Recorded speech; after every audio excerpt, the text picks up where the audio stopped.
morning, everyone. I'm Matt Ricker. This is Maloney and Ricker here with our third annual show. This is a special day. This is our Election Day coverage. And I'm Bill Maloney. Good morning, everyone. It's a great, beautiful fall Tuesday here at the beautiful campus of Iona College here in New Rochelle. It's great to be with all you gals today. And remember to vote your conscience today, vote your values, and get out to those polls, Voting is a right that we take for granted here in the United States of America.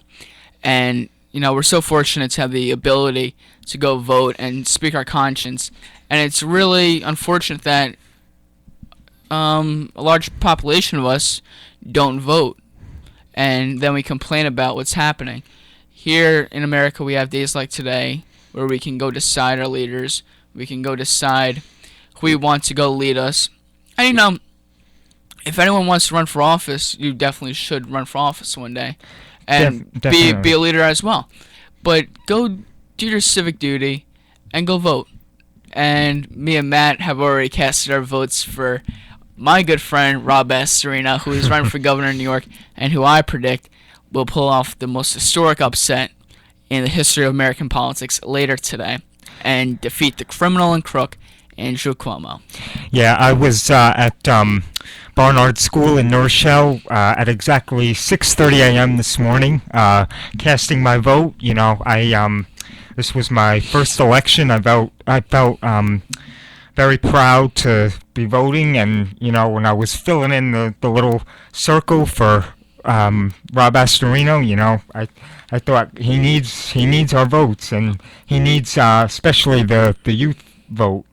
Well, Matt, it's interesting that you say the youth vote because I'm sure you've heard a lot of people say that the youth are very liberal and that they're going to join the Democratic Party, but even CNN and other major liberal news outlets have started reporting that youth groups, I'm not going to say like people 30 and above, like that.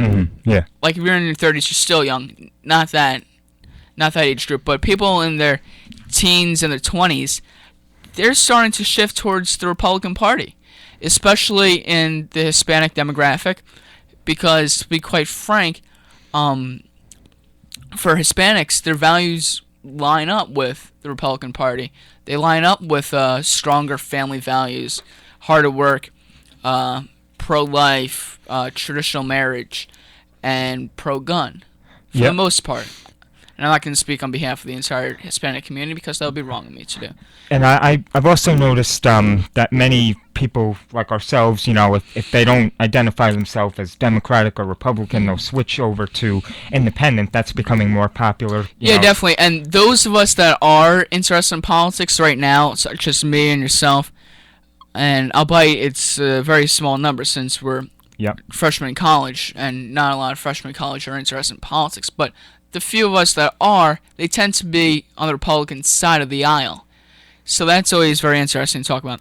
And, there was something that you said about Astorino getting that support. While Astorino did not receive the fat checks that we were hoping for from the RGA and people like Chris Christie and other donors and people like Ken Langone from Home Depot, who is a prominent Republican donor, but he ended up supporting Cuomo, and I don't understand.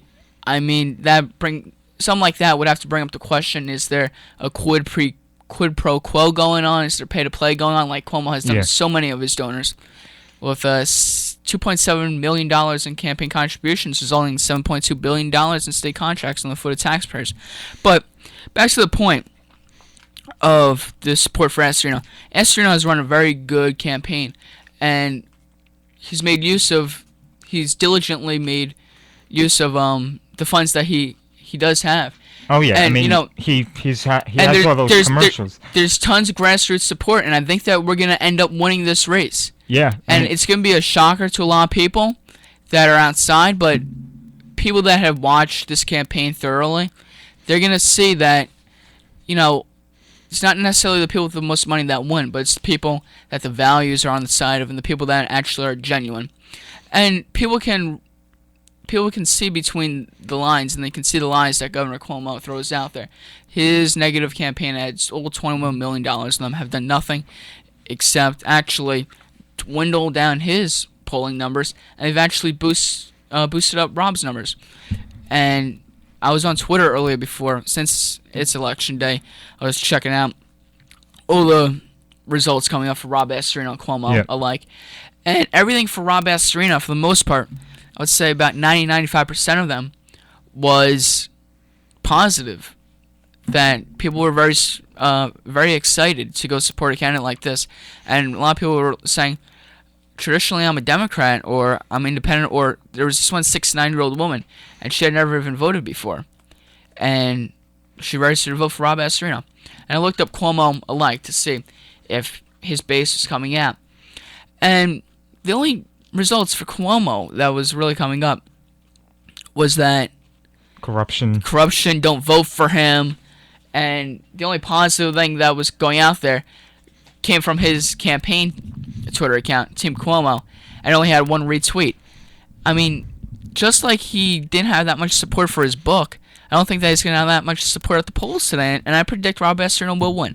But Matt, before we go more into depth on the New York State governor's race, we do have midterm elections around the state to talk about, don't we? yes. Many districts are up for re-election, and what I found startling yesterday that it is only 12.7% of Americans approve of the job that Congress is doing, and 80.7% disapprove of the job that Congress is doing, and that's a real big number. And it's sad that it's come to be that, because Congress is supposed to be for the people, doing for the people. Congress, especially the House, is supposed to be representative and emblematic of the people, serving the people. I mean, it's disgusting to see the gridlock and the stalemate that's going on today. And I mean, I know it's an election year, and they don't want. But it seems like in Washington that it's always an election year.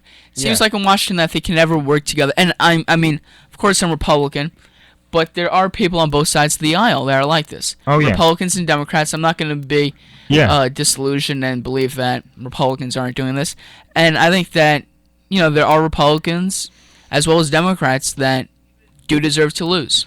I mean, I think what their problem is that they can never just sit down, have an agreement, and try to work things out. The only people that they're sitting down with are their donors from Wall Street, from the big oil companies, or from the human rights activists, crazy radical liberal left agenda places.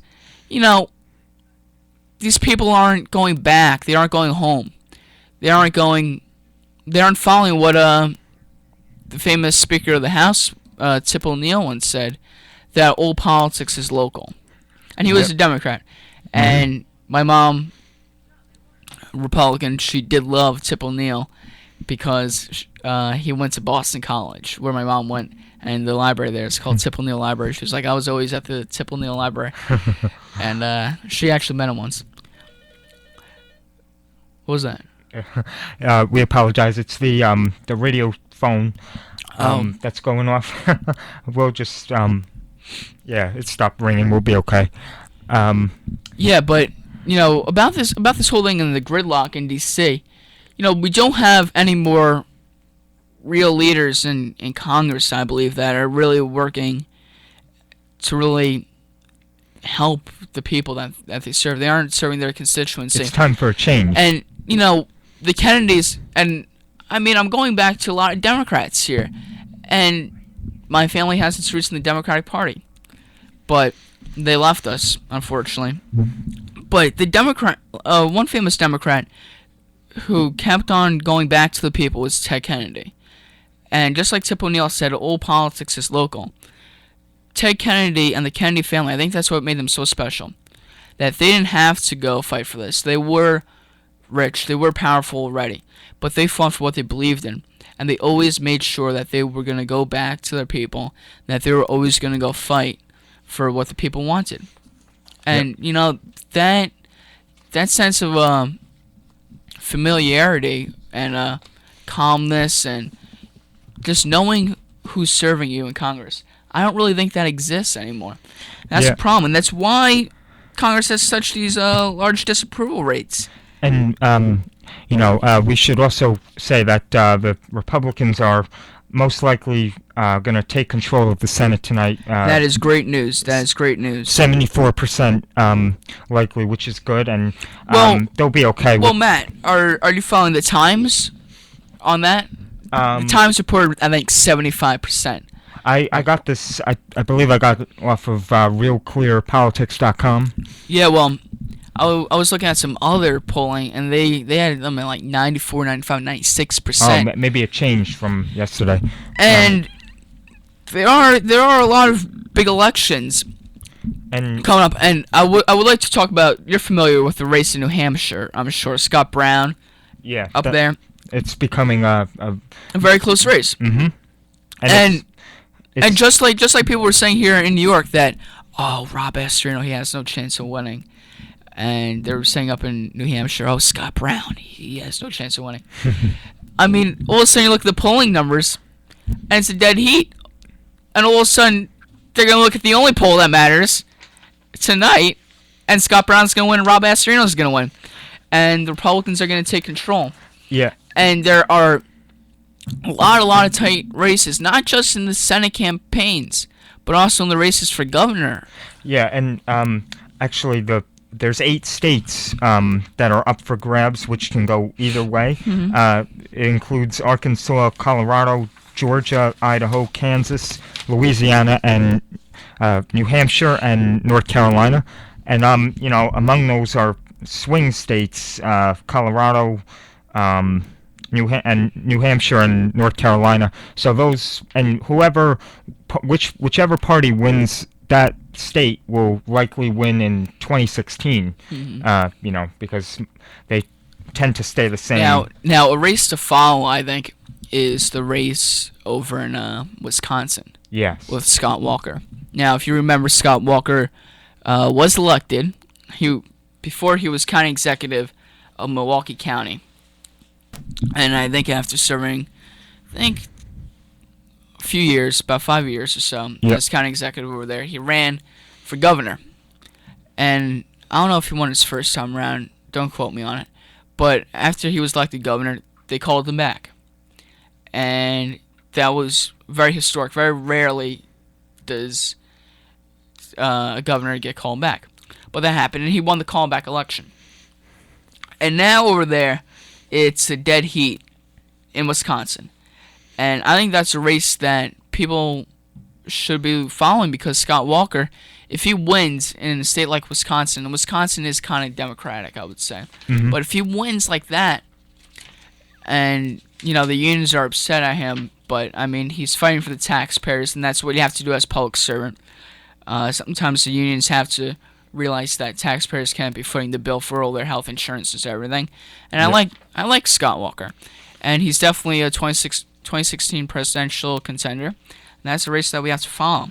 And there are currently 45 Democrats that hold seats in the Senate, 47 for Republicans, and they have to, I think, it's a tight race. There's, I think, about 6 seats that are going to be, or I'm sorry, 8. There's 8. There's 8 seats. There's 8 seats. 8 seats that can go either way. And in the House, 181 Democrats hold seats and 228 Republicans hold seats with 26 toss-ups. So that, there's nothing to be worried about there. I mean, they're going to No, I think that the Republican Party will take back the House, which they already have right now, and that they will regain control of the United States Senate. Yeah. And I think that it's going to speak incredible volume to this trend that we're going to see throughout the entire country, where governors are going to be, where Republicans are going to be elected as governors. You're going to have both houses of Congress controlled by the Republican Party, and then in 2016, you very well might have a Republican president. And so what this is going to do for Barack Obama for his last 2 years is it's really going to mess up his agenda. It's going to mess up his agenda. His agenda is going to regress. And by having a Republican House and Senate, we're going to be able to put a check on his administration that has this disillusioned attitude that all I need is a phone and a pen. And And sometimes I don't even need a phone. Sometimes I can just have my pen and I don't even have to go to Congress. With a Republican Congress, we will keep a check on Barry Hussein Obama. And that's And you know, there's all these judicial appointments that are waiting to be you know, confirmed and whatever, waiting to be filled. So those I'm sure will be filled within the next few months, if saying that the Republicans take back the Senate. And we also have some news that the party whip, the former party whip, Kevin McCarthy, will succeed House Majority Leader's Eric Cantor's job, since he's not running for another term in Virginia. yeah, and I think that, well, he did try to run for another term in Virginia. He lost. Yeah. He lost in the primary to a professor of economics, I believe, and he only had $200,000 in his campaign. And I think that speaks volume to the disapproval rating with Congress. Even a powerful House rep, the House Majority Leader, Eric Cantor, Yep. he thought that he was so powerful that he didn't have to go home. He didn't have to follow what Tip O'Neill said, all politics is local. Well, Yeah. even though he was on all the main news outlets, people back home, they didn't see his face. They didn't see him in the coffee shops. They didn't see him on the streets. They didn't see him at the parades. And when you don't have that base, when your base is not stable, then your political career is not stable. And I think that, you know, all these people that have forgotten where they come from, have forgotten that they're supposed to serve these constituents, I don't think that they're going to win. I think that you're going to see a lot of incumbents and a lot of people that are even predicted to win, that you're going to go see them looking for a job come tomorrow morning. And you're going to see a lot of challengers start a new, fresh wave in D.C.